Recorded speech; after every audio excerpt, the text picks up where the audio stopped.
Have you heard a religious leader speak before and immediately you have a question in your heart that is this coming from God or this person's personal agenda? If you've had that thought before, you are not the only one. We've all been there. Religion can be a very beautiful, powerful force for good. It's meant to heal, uplift, and guide us through life struggles.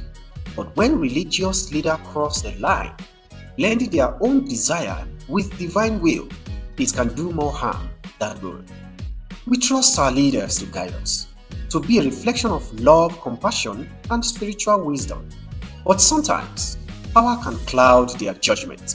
Sometimes, under the guise of God's will, their personal motives can take the lead.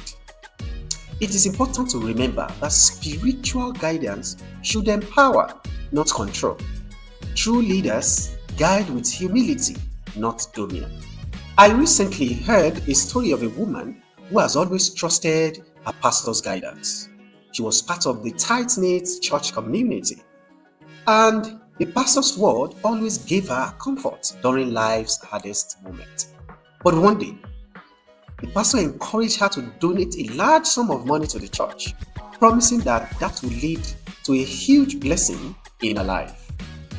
Her heart told her something wasn't right.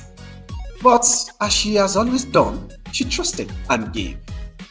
Later, she began to struggle financially, and her spirit felt very shallow. Was that really God's message, or was it pastors? These were questions rolling in her heart. She found herself questioning everything she thought she knew. She had allowed someone she trusted to tell her what was right for her. It wasn't until she reached out to a very close friend who reminded her of her worth, that it wasn't tied to anyone's dictation. She started to heal, and later she realized that other members in the church were also manipulated that way. Religious leaders have profound impact in our lives. They are still human, isn't it? They can make mistakes, and sometimes they can even use their power in a way that hurts others.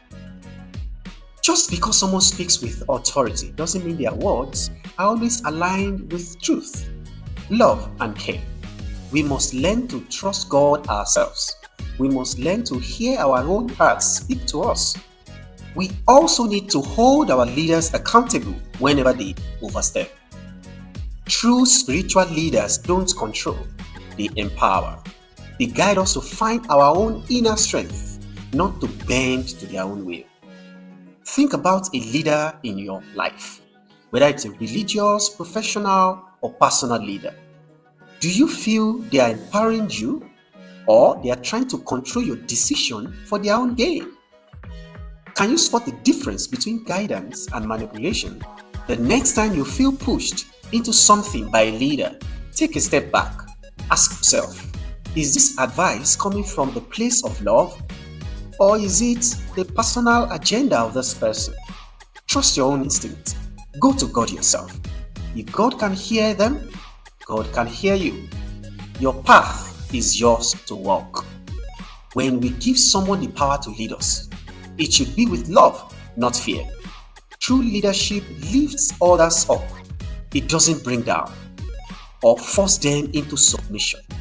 Let's hold our leaders to a high standard for their sake and ours. Let's learn to listen to God ourselves and test every spirit and seek what your instinct tells you. If God can speak to them, God can speak to you. Let's share in the comment section if we have experienced any form of manipulation by so-called leaders before. And let's talk about it. Remember, let's be human again. Let's share love, kindness, and compassion.